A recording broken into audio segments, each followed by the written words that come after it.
और मित्रों के संग बैठे हुए ठाकुर जी बोले भैया कल से हम लोग सब यज्ञ करेंगे। मधुमंगल सीतामा बोले क्यों लाला यज्ञ क्यों करेंगे? अरे नंद बाबा रोज अग्निहोत्र करें।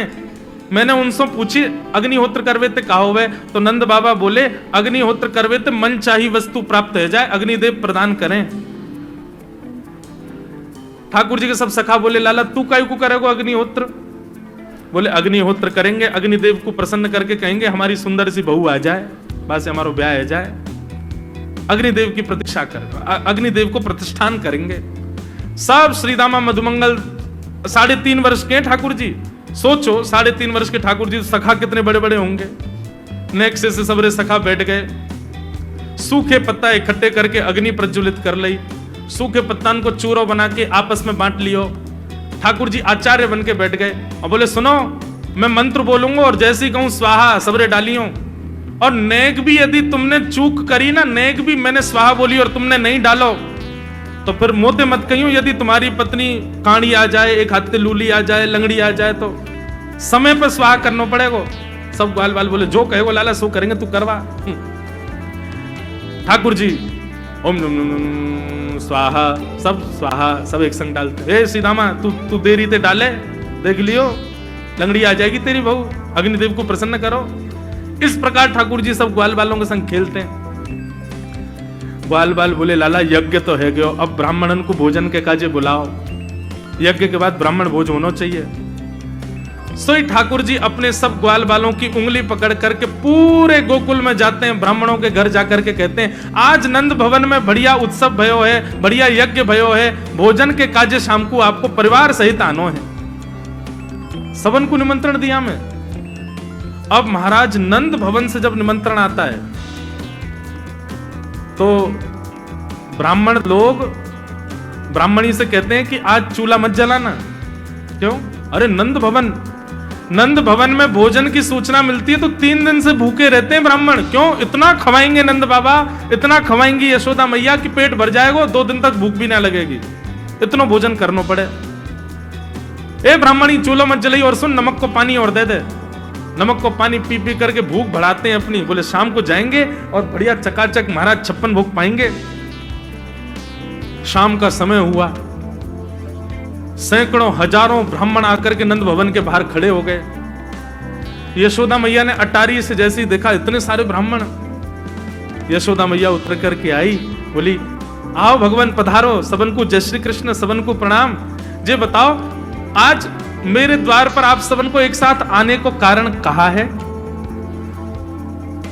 किसी को निमंत्रण देकर के और फिर पूछो कारण क्या है, बड़ा अजीब लगता है। किसी को आपने बुलाया भोजन पे, वो बेचारा आ गया, फिर आपको बताओ भैया कैसे आए, कितना अजीब लगे।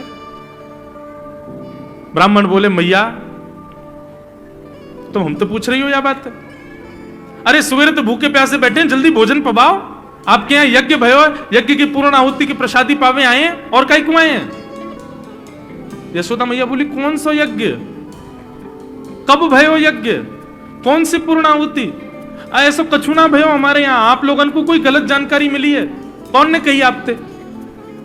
ब्राह्मणों के नेत्रों में आंसू आ गए। बोले मैया एक तो हम सवेरे से भूखे, ऊपर से ब्राह्मणी से मना और करे आए कि तू चूल्हा मत जलाइयो। ब्राह्मणी भी बात निहार रही है कि डिब्बा में लेके आएंगे हमारे काजे भी भोजन। खाली हाथ गए तो ब्राह्मणी डांटेगी अलग, मैया तेरो लाला सवेरे सवेरे आयो और सब ग्वाल बालन के संग आके हमसे कह के गयो यज्ञ भयो, यज्ञ की पूर्ण आहुति में भोजन करवे सबन को आनो है, हम तो यही मारे चले आए। यशोदा मैया बोलिया लाला ते कैसे बचूं मैं, पूरे दिन कम से कम 2-2.5 हजार लोगों को निमंत्रण ऐसे ही देते रहे। यशोदा मैया बोली आपकी व्यवस्था करूं, लेकिन पहले यार लाला को तो देखूं मैं, है कहां ये? नंद भवन के पीछे बगीचा में ठाकुर जी अपने सब ग्वाल बालन के संग खेल रहे। यशोदा मैया गई, जाकर के बुलाए, ए लाला ओ कन्हैया यहाँ पे आ। ठाकुर जी ने जैसी देखी यशोदा मैया बुला रही है, लेकिन यशोदा मैया के संग जे कौन खड़े हैं? ए श्रीदामा मधुमंगल। बोले हाँ ये तो सांची में आ गए सबरे ब्राह्मण, हम तो ऐसे खेल खेल में निमंत्रण दे के आए इनको। मैया बहुत मारेगी भैया, मैं अकेला नहीं जाऊंगा, तुम भी चलो मेरे संग, यदि मुंह में एक थप्पड़ पड़ो तो तुम मुंह पड़वाऊंगा, मैया बहुत मारेगी आज। और मधुमंगल श्रीदामा जबरदस्ती उनको हाथ पकड़ के ठाकुर जी ले गए। हाँ मैया बता, का कह रही? मैया ने कान पकड़ो, है रे लाला, जो जो बड़ो है तो जा रहा हो, तेरे उधमन की सल ना है पड़े। काकियो तेने? बोले काकियो मैंने। ये सब कौन है? मुझे का पता कौन है, मैं ना जानू मैया इन्हें। बोले जे सब रे ब्राह्मण है हमारे गोकुल के, और सब यूं कह रहे हैं तेने इनके घर जाके इनको सबन को निमंत्रण दियो, यूं कहीं हमारे यहाँ यज्ञ भयो आकर के आप सबन को भोजन पानो है। भैया तेरी सौगंध खा के कह रहा हूं, मुझको तो जेव ना पता इनको घर कौन सी गली में। झूठ बोल रहे हैं सब रे, मैंने निमंत्रण ना दियो। ब्राह्मण सब बोले मैया देखो कैसो सफेद झूठ बोल रहे हैं आपके आगे। मैया बोली सच बता, तेने निमंत्रण क्यों दियो? तब ठाकुर जी बोले मैया बताऊं? बोले बता। बोले हम खेल खेल को यज्ञ कर रहे, वाह यज्ञ में सामग्री नहीं, वाह यज्ञ में मंत्र बोलवे वाले भी ना है, वाह यज्ञ में कोई ब्राह्मण भी ना हो, हम आपस में ही सब यज्ञ कर रहे। भाई यज्ञ के बाद ये मधुमंगल बोलो ब्राह्मण भोजन होना चाहिए, तो हमने इन ब्राह्मणों को न्योता दे दियो। मैया बोली अब ये ब्राह्मण आगे कहां पवाऊं?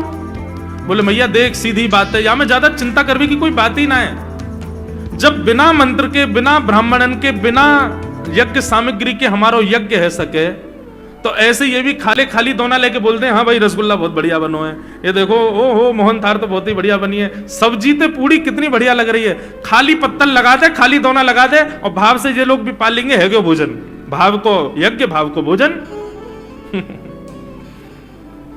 ब्राह्मणों को बंधुओं गुस्सा, ठाकुर जी की लीला पर किसी को क्रोध नहीं आता, सब हंस जाते। पर यशोदा मैया आधी रात में रसोई बनाती है, सब ब्राह्मणों को पवाती है, और इतना बनाती है कि उनके घर भिजवाती है। मैया बोले लाला इतना काम करावे। बोले मैया तू बैठी बैठी ना मोटी है गई है, हमारे मुंह को लगे, तू पूरे दिन लगी रहकर रसोई में कचू कचू बनाती रहकर। ऐसी ठाकुर जी की मधुर लीला।